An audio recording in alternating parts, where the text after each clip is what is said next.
¿Qué tal, amigos? Bienvenidos a otra emisión de BRICS, el nuevo eje, y siempre dedicándonos a que los argentinos, pero no solo los argentinos, sino todo el pueblo, el público, la nación hispanoparlante, por así decir, que está dispersa por el mundo, pueda conocer de qué se trata, qué son los BRICS, y en el caso nuestro particular, qué ofrecen para la Argentina. Y los BRICS son justamente un nuevo reagrupamiento internacional en el que se encuentran países de todos los continentes. Y el África también está presente en los BRICS desde el origen por la presencia de Sudáfrica, como está en el nombre, pero también por otros países. Para hablar de este tema y todos los que surjan, contamos con la presencia de Kevin Bryant. Ahí lo dije, Kevin Bryant. Así lo digo clarito. ¿El origen de tu apellido? Irlandés. Irlandés. Del sur de Irlanda. Del sur de Irlanda. ¿De qué época están tus antepasados? Y estamos hablando de finales de la Primera Guerra Mundial y esa transición ahí, que justamente coincide con el periodo independentista de Irlanda también. Claro. Así que ese fue el periodo. ¿No llegaron a ver la Irlanda independiente? ¿Estando en Irlanda? Fue en la parte anterior, una parte de la Primera Guerra Mundial que se conoce como el levantamiento de Pascua. Sí. Y mi bisabuelo formó parte del levantamiento de Pascua. Después se da todo un proceso de detenciones de los que se habían levantado en aquel momento y después dieron una amnistía. Y ahí con la amnistía es que dijo, me vengo. Así que, y bueno, ya había muchas referencias acá en Argentina y demás, así que ahí se dio ese vínculo con la comunidad irlandesa de Argentina y decidió venir para acá. O sea que en Córdoba hay una comunidad irlandesa, en el interior de la provincia especialmente, que tiene que ver con los irlandeses que se quedan durante las invasiones inglesas. Claro, exactamente. Sí, porque de nuestro lado. Claro, pues fueron distintos flujos que se fueron dando, pero obviamente que hubo uno que fue previo, podemos decir, dentro de lo que es más la línea independentista. Después tenemos la del siglo XIX, el post-Gran Hambruna, que se ha mediado en realidad de ese periodo. Y después tenemos la independentista, que también es fruto de esa gran amnistía que se da después del levantamiento de Pascua y de las...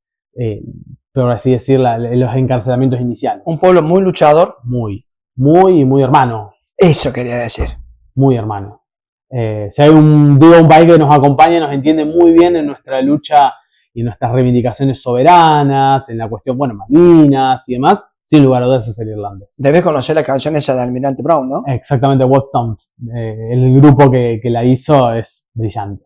Bueno, hemos hablado un poquito de Irlanda, que es algo que a mucha gente en la Argentina le gusta. El argentino tiene como un cariño con los irlandeses, sí, o con Irlanda. Eso sí. Y en el último tiempo también florece un poco más también, me parece. Así es. Bueno, pero vamos al África. Vamos al África. Vamos al África, vos sos un especialista. Contá un poco a qué te dedicas vos. Bueno, yo soy profesor de historia, profesor de geografía. Tengo también una diplomatura en relaciones internacionales. Así que bueno, un poco abordando desde distintos campos, pero siempre tratando de entender qué es lo que pasa en el mundo en la actualidad. Y bueno, actualmente me trabajo para Canal 26 como redactor de notas, trabajo para Gelatina, como columnista, trabajo en varios espacios, así que bueno, en eso, y al mismo tiempo soy docente también en nivel medio y terciario, así que bueno, en eso estamos. ¿Te da la impresión que, porque hay mucha porquería dando vuelta, ¿no?, a través de las redes, te resulta más difícil? Bueno, vos sos muy joven, ¿qué edad tenés? Yo tengo 30. 30, bueno, o sea que hace 10 años ya estaba en las redes, también no puedo comprar mucho, pero ¿vos decís que es más fácil acceder al conocimiento de lo que pasa en el mundo o se le hace más difícil al ciudadano común? No, yo creo que es más fácil, pero también es cierto que en esa facilidad que existe también hay mucha porquería dando vuelta. Claro. Entonces, en parte yo creo que ha habido un proceso de apertura que es muy interesante, pero también, y aparte también hay una demanda muy importante de la gente de también conocer, sobre todo digo yo del 2020, 2021 en adelante. Ahí yo veo un interés de conocer y entender desde distintos enfoques, incluso por ahí saliendo a veces de las lecturas tradicionales, de los grandes medios y demás, de tratar de entender, a ver, qué está pasando acá en este sector del mundo y demás, ¿no? Y ahí me parece que, bueno, siempre desde Argentina, la cuestión con África siempre ha habido un gran vacío, a mi entender, y es interesante por ahí tratar de dimensionar o de comprender cómo por ahí desde Argentina podemos llenar ese vacío, porque del otro lado siempre digo, hay mucho interés. Mira, yo me acuerdo de esto porque mi papá era muy lector, y leía las famosas elecciones, que nunca me sale bien la pronunciación. ¿Cómo es la pronunciación exacta? ¿Te acordás? Reader's Digest. ¿Vos lo decís bien? Ahí está, bueno, ustedes la dicen bien, yo nunca lo supe decir. Y eran una vez al mes. Imagínate cómo cambiaba el mundo en un mes. Claro. Yo tenía 9, 10 años y leí esa revista. Por suerte, por alguna razón extraña, no logró inocularme su veneno y su mala política mal planteada. Leía eso. Y después, cuando tenía 11 o 12 años, habían ido al colegio a vender un atlas y me lo compraron a crédito para que yo pudiera... Para cuando yo terminé de pagar el atlas, ya el mundo había desaparecido. O sea que definitivamente, claro, a pesar de toda la mentira, hoy es más fácil acceder, y programas como este y la tarea periodística que voy a hacer, por ejemplo, en el Destape, ayudan a que podamos acceder a la información. Porque ese es el gran problema, es toda la basura que nos llega y que hace que la gente crea tonterías. Exacto. Sí, cómo desarmar aparte ese tipo de cuestiones desde un rol que cumpla verdaderamente con lo informativo y que cumpla con esa responsabilidad también comunicacional, en un momento en el cual, como vos bien mencionabas, también estamos ante una situación donde sí, a veces ese desborde de información también es capitalizado muy bien para generar desinformación y aturdir. Porque si hay un lugar donde están pasando cosas, es en África. Exactamente. ¿No? Esa África que nosotros la vemos siempre como la derrotada, el África vencida, el África no siempre, porque en los 60 hubo un proceso muy interesante, pero desde hace unos 30 y pico de años para acá, el África de las guerras civiles espantosas, ¿no? El África de las pestes sanitarias terribles, el África de la derrota, el África de la crueldad. Hoy hay un África que comienza a adquirir independencia finalmente, ¿no? Que es la clave del bienestar de los pueblos. Exacto. Un África que por lo menos está resurgiendo o intentando disputar dentro de este mundo que muchos consideramos multipolar, que tiene múltiples características y que es sumamente interesante ver cómo África, dentro de ese escenario de multipolaridad, una de las estrategias que está intentando tener, por ejemplo, es esto de revalorizar sus recursos, revalorizar su cultura, reencontrarse con su cultura, y eso lo están haciendo desde distintos países, ¿no? Porque eso también es una cuestión interesante. Cuando nosotros hablamos de África, estamos hablando en realidad de 54 países, ¿bien? Y estamos hablando de una complejidad en términos culturales, en términos religiosos, complejidades son muy distintos. Muy distintos, y en términos incluso políticos, porque nunca nos tenemos que olvidar que África, como siempre lo vemos en múltiples programas, o lo vemos a veces incluso en la secundaria, además, África fue un continente que fue repartido en algún momento, y esos repartos que se hicieron generaron límites políticos que fueron extremadamente ficticios y dañinos a largo plazo. Entonces, los latinoamericanos sabemos de eso. Exactamente. Por eso también hay una cuestión ahí que yo digo que con África y América Latina hay muchas cuestiones donde a veces nos vemos alejados, pero hay muchos puntos en común que tenemos que reencontrarnos. Y además, si bien fueron traídos por la fuerza, nosotros tenemos un componente afro. Exactamente. Nuestro ser latinoamericano es fruto de toda esa mezcla. Exactamente. Maravillosa mezcla. Hablemos de algunos países, ¿te parece bien? Exacto. Vamos. A ver, Nigeria. Bien. Bueno, Nigeria. Nigeria actualmente es el país más poblado de África. ¿Cuántos habitantes tiene? Estamos hablando de más de 200 millones de habitantes. Impresionante. Estamos hablando de la población de Brasil. Debería ser una potencia. Tendría que ser una potencia. Inevitablemente, cuando vemos factor demográfico, potencialidades de recursos, estamos hablando de un país que, para ponerlos en términos generales, tiene gas, tiene petróleo, tiene un sector en el sur con tierras cultivables. Me suena como a un país que conozco mucho. A varios nos va a sonar en esa sintonía, y que sin embargo, obviamente ha tenido, como decimos siempre, fruto de lo que fue la política extractivista feroz que tuvo el colonialismo durante mucho tiempo, y fruto a veces después de lo que fue una marcada inestabilidad política interna, un proceso que se fue demorando y que recién en los últimos años ha llevado a que Nigeria esté empezando a colocarse como uno de los grandes actores, no solamente de su región, que es el África Occidental. Si nosotros tuviéramos que decir, Nigeria es un país que está dentro de lo que es el sector atlántico, claro, de lo que estaría más cerca nuestro. De alguna manera vecinos. Exactamente. Siempre digo que el Atlántico para nosotros no lo tenemos que ver como una grieta, sino que es un puente. Claro. Es ese espacio que compartimos y con el cual tenemos que empezar a generar vínculos, ¿bien? Cuestión que después, si que lo podemos charlar más, sí, cómo no. Brasil lo viene haciendo hace mucho tiempo. Sí. Brasil lo viene trabajando como una política de Estado, viene esta cuestión de entender con Angola, por ejemplo. Con Angola, los vínculos con otros países como Senegal, Ghana, etcétera. Incluso trascendiendo lo que es el sector de lo que fue la influencia de colonias portuguesas. Claro. ¿Bien? O sea, vinculándose con colonias que fueron de Francia, colonias que fueron del Reino Unido. Por algo Brasil es Brasil y nosotros acá estamos discutiendo todavía. Si le regalamos el suelo a los extranjeros o no. Ese tipo de cuestiones que son parte de lo que es la convicción y la lógica con la que se mantiene la política exterior brasilera en general, es parte también de lo que explica este éxito, ¿no? Que, por ejemplo, hace muy poco tiempo atrás, Brasil fue invitado, por ejemplo, a una cumbre de la Unión Africana. ¿Bien? Y obviamente, si te invitan a una cumbre de la Unión Africana es porque te consideran un socio comercial, político, diplomático y demás, que tiene importancia para este continente. Entonces, bueno, reubicando obviamente con Nigeria nuevamente, podemos decir que con una salida, decíamos entonces, sobre lo que es el Golfo de Guinea, en este caso directamente sobre el Atlántico, y un país que está empezando a cobrar protagonismo. Protagonismo porque, bueno, ha empezado a desarrollar desde hace ya unos años una especie, vamos a decir, de burguesía local. Esa burguesía local le ha permitido... Eso también me suena a un país que conozco. Exactamente, ha empezado a desarrollar una burguesía local importante. Eso le ha permitido convertirse, por ejemplo, en una referencia energética dentro de lo que es el continente africano. Espera, vamos haciendo un poquito, muy interesante el tema, para que sea más, vamos a desmenuzar un poquito más. Vamos. Bueno, ¿quién gobierna Nigeria? Bien, Nigeria lo gobierna actualmente el presidente Bola Tinubu, ese es el nombre del presidente actual.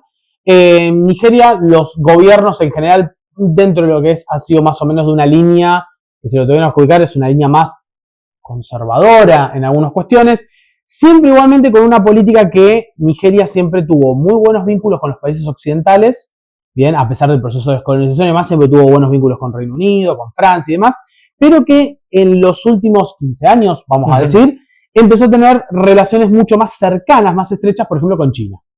¿Bien? ¿Por qué? Porque lo que empezó a darse cuenta es que China, por ejemplo, en su disponibilidad de capitales y demás, le ofrecía grandes proyectos de infraestructura que implicaban una modernización acelerada del país. O sea, podemos decir que es conservador, pero soberanista de alguna manera. Pero soberanista en algunas cuestiones que tienen que ver, sobre todo en el desarrollo interno, ¿no? Eso es fundamental. Eso le ha permitido, por ejemplo, que hoy Nigeria tenga lo que son varios proyectos de trenes de alta velocidad.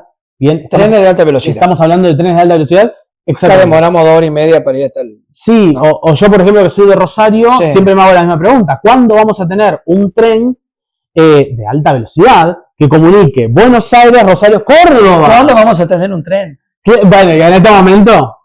Yo he ido a Rosario desde Córdoba a Rosario en tren, y he ido desde Rosario, he venido hasta acá y de acá a Rosario en tren. Tuve la suerte, la gloria de hacer esos viajes en tren. Exacto, y bueno, y hoy vemos como todo eso se ha desmembrado en buena medida, y muchos nos hacemos esta pregunta: ¿cómo puede ser que en muchos países africanos que actualmente están proyectando con trenes de alta velocidad, y nosotros estamos en un escenario donde el tren parece mala palabra? Bueno, eso porque vayamos entendiendo por qué a nosotros nos ha ido bastante mal hace tiempo. Y por qué también nos interesa ver que también hay cosas para aprender o cosas para tomar de África, en este caso. Qué buena frase esa. Decirlo de nuevo, hay cosas para aprender de África. Hay cosas para tomar y para aprender y ver de África. Ahí está, a ver tenemos que tener eso. A ver si aprenden. Sáquense la cabeza, fueron 500 años. Una cosa chiquitita así, un apéndice chiquitita de Asia, casi despoblada, de gente que usaba taparrabos mientras los otros hacían monumentos, pirámides, daban la vuelta al mundo. Acá se hacían operaciones cerebrales, se oteaban las estrellas. Bueno, la pegaron. El genovés, la Convención de la Reina, no sabe con qué artes la Convención de la Reina, llegaron y se encontraron con la plata para financiar su capital. Para poder financiar, exactamente. Así que de ahí... ¿Ahora está en China la plata? Y ahora... Para los pueblos periféricos. Y en buena medida sí. Por lo menos me animaría a decir que el gran epicentro de lo que son los fondos para el sur global, como nosotros nos gusta decir, y está más que nada. Esto la embajada china lo va a recortar, lo va a difundir en todos los idiomas. Y yo creo que sí, porque de alguna manera hoy cuando hay que pensar, incluso fuera del continente africano, pero venimos a América Latina, vamos a sectores del continente asiático y demás, hay que pensar en grandes proyectos de infraestructura que hay que construir. Generalmente China es el que está dispuesto a hacerlo. Y ese es el gran problema que tienen los, imperios históricos que Europa tuvo y Estados Unidos, que hoy a Estados Unidos le encantaría quizás pensar en una especie de plan Marshall actual, ¿no? Para poder financiar un montón de proyectos, y la realidad es que esa disponibilidad no está. El que sí lo hace y efectivamente ejecuta esas obras es China. Y bueno, yo te doy un dato, mira. Las empresas públicas chinas, o sea, la propiedad estatal, ya sea del 100% en empresas o participación en otras empresas que diríamos privadas, le permitió al Estado chino ganar solo en eso casi 600.000 millones de dólares en el año 25. Y esas empresas no están obligadas, viste, que los dueños, porque no tiene dueños, viste, se compren un yate de 200 millones de dólares, como pasa con un gran empresario argentino que tiene un yate de 200 millones de dólares. Esos 200 millones de dólares lo pueden invertir en infraestructura en Nigeria, por ejemplo. Exacto. Sí, ese tipo de cuestiones y de ese reacomodo financiero que tienen es lo que justamente les permite, les da mayor proyección sobre lo que sería este sur global, ¿no? Y por eso también es que los países hoy, lo que muchos denominan emergentes y demás, cuando hay que elegir un socio, prefieren muchas veces esa disponibilidad de capitales chinos.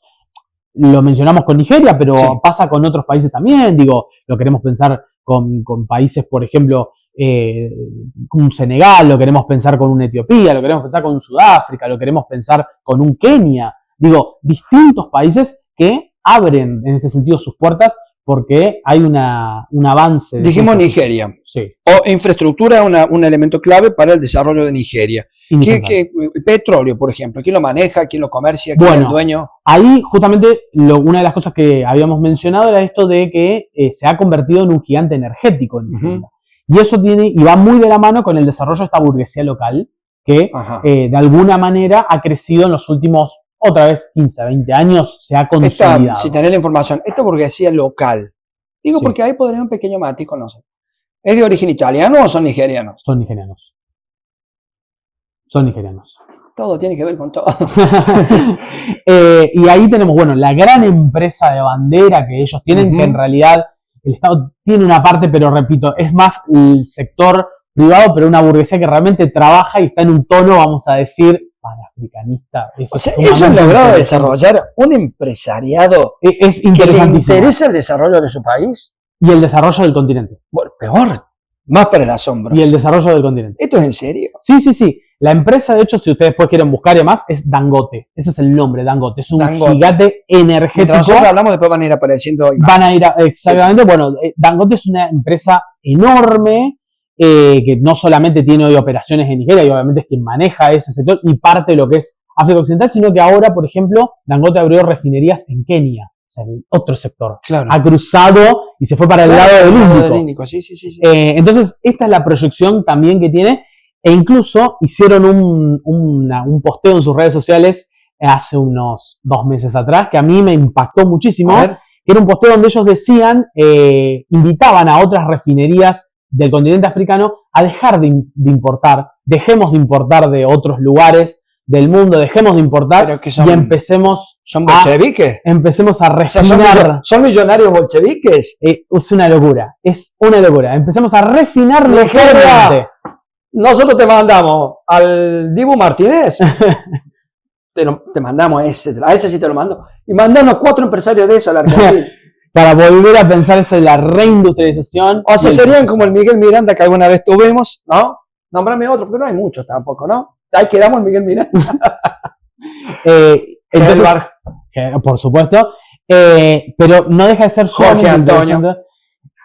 Pensar esta proyección de un país que hace 20 años, 25 años estaba totalmente relegado y que hoy no solamente es protagonista en su región, sino que es protagonista en el continente. Leo la palabra Nigeria o escucho, es una barbaridad que te voy a decir, lo digo con todo respeto.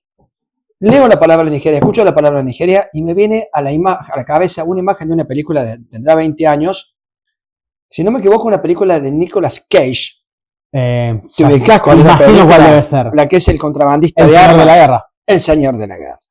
No puedo evitar sacarme esa imagen de la cabeza sobre Nigeria. Es que es la imagen que en realidad de alguna manera se nos viene rápido de lo que es África, en muchos casos. Sobre todo porque, después se puede desmenuzar. Esto ha cambiado. Ha cambiado en cuanto a que hay países donde la voluntad política ha cambiado y hay, obviamente, como todo proceso de voluntad política, también hay que enfrentar a ciertos sectores que son los que venían sacando el beneficio. Como dijo un profesor de historia, colega tuyo, para hacer una tortilla hay que romper los huevos. Es, indudablemente. Y si uno quiere... colega, me refiero, sí, exactamente. Era colega tuyo, filósofo y también general. Y si hay que, de alguna manera, destrabar o volver a salir al ruedo con eso, bueno, África es un continente que lo ha entendido muy bien en este último tiempo.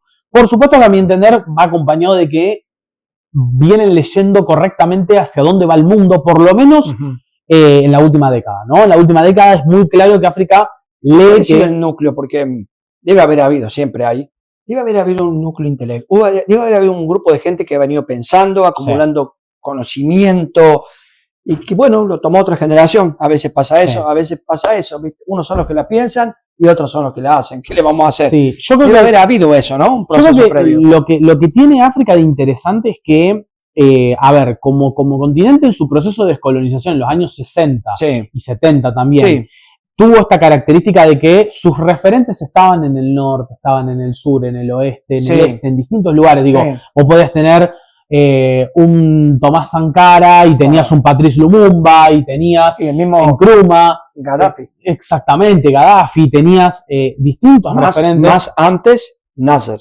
Exactamente. Entonces, dentro de esa línea de múltiples referentes políticos y al mismo tiempo pensadores, porque realmente pensaban esto y muchas veces lo reflejaban en obras escritas, ¿no? Mencionabas Gaddafi, el libro verde, El libro. ¿no? Sí.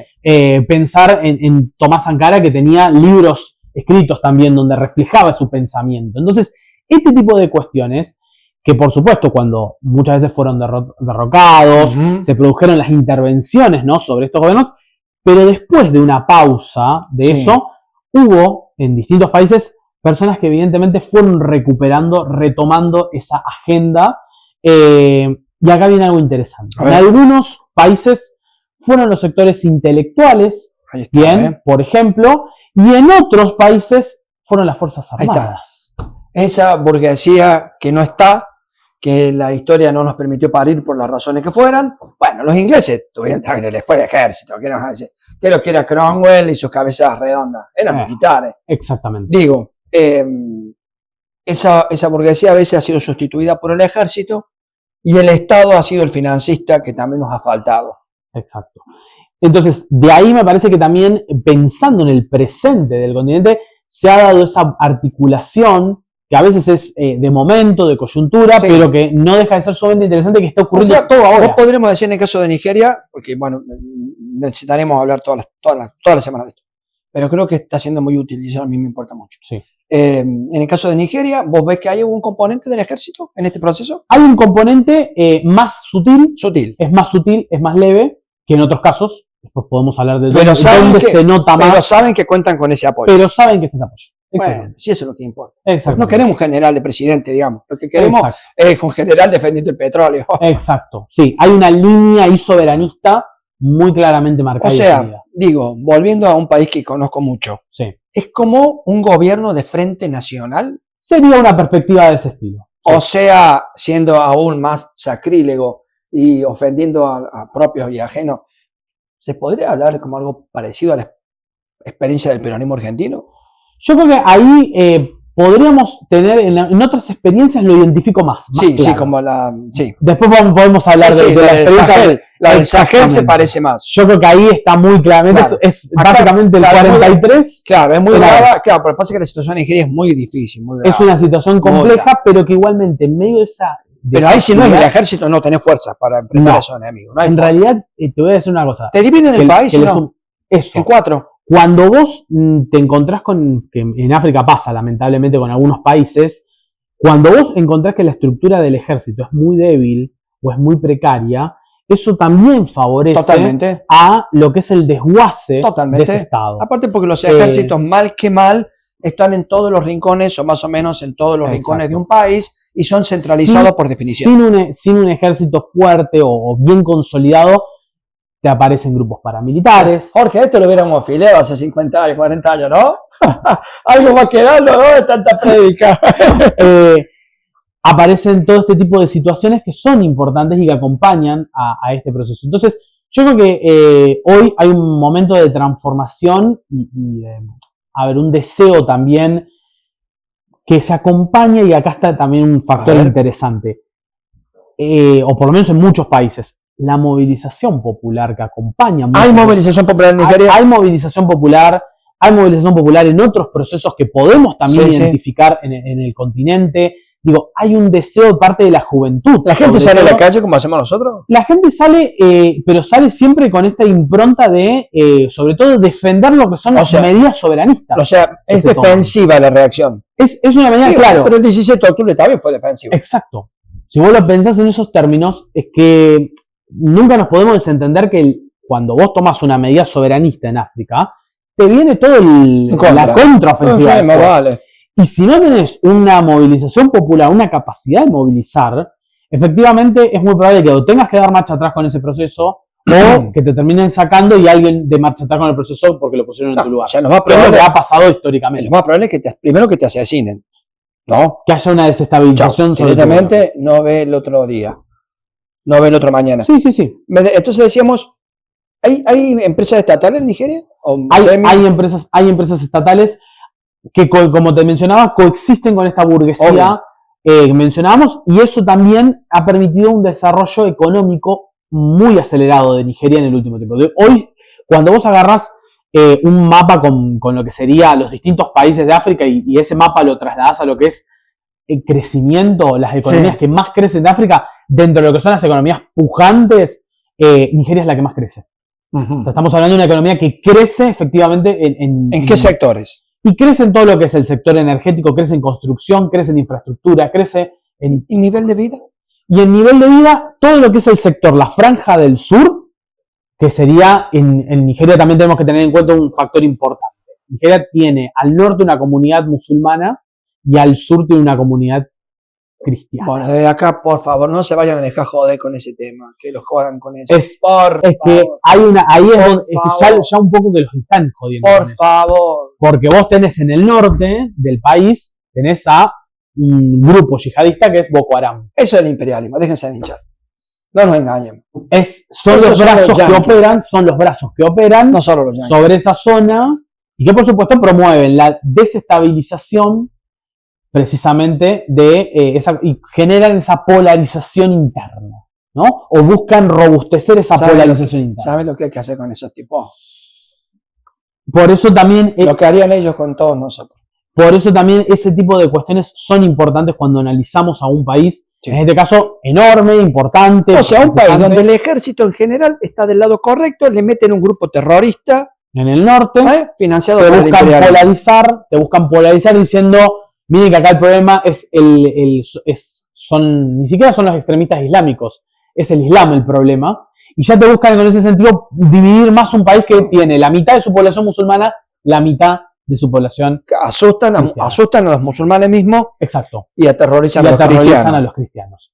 Esa es la perspectiva con la cual realmente se encuentra y demás. De hecho, yo he leído noticias sobre Nigeria que también está bueno desestimarla por el vocabulario que se utiliza, ¿no? Yo he leído noticias, sobre todo de medios estadounidenses, que hablan de un genocidio cristiano en Nigeria. De hecho, Trump utilizó en varios tweets esa retórica.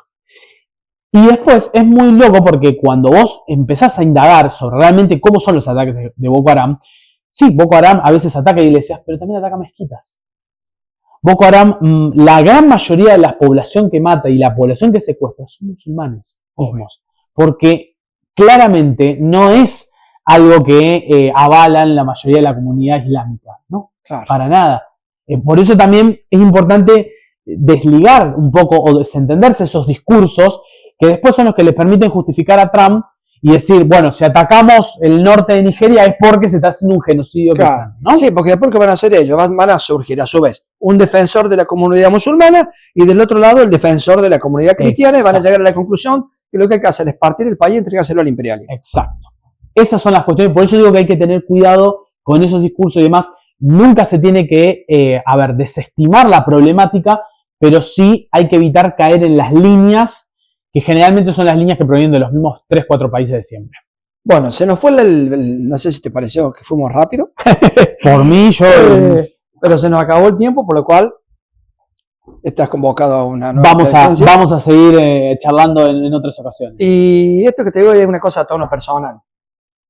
No te dejes comprar nunca. Ay, bueno, vamos. Yo me mantengo firme con mis convicciones y demás, así que bueno. Y aparte, con esto de darle visibilidad a este continente que tiene muchas cosas para contarnos y con el cual sueño que Argentina se relacione mucho más. Ahí está. Da la impresión que se está construyendo. Yo a veces digo, charlo con los amigos, con los invitados, digo yo, díganme que voy a llegar a ver todavía un mundo sin imperialismo.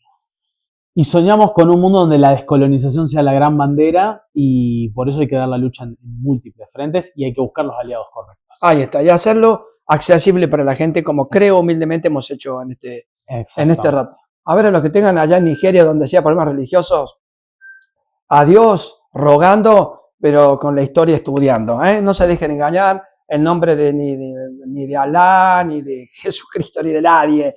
Fíjense quién está detrás de cualquiera de esos que le prometen, no sé, el paraíso, si matan a otro, lo que sea. Discutamos lo que hay que discutir, que del resto vamos a ver la verdad, ¿sabe cuándo? Cuando nos hayamos muerto. Mientras tanto, disfrutemos de los dones que Alá o Yahvé o Dios o quien sea nos dio. El mundo alcanza para todos, simplemente hay que a ver qué hacemos con esa pequeña minoría, chiquitita. Amigos, me encantó este programa, por cierto. Me encantó, me gustó mucho. Le digo lo de siempre. ¿Qué le digo siempre?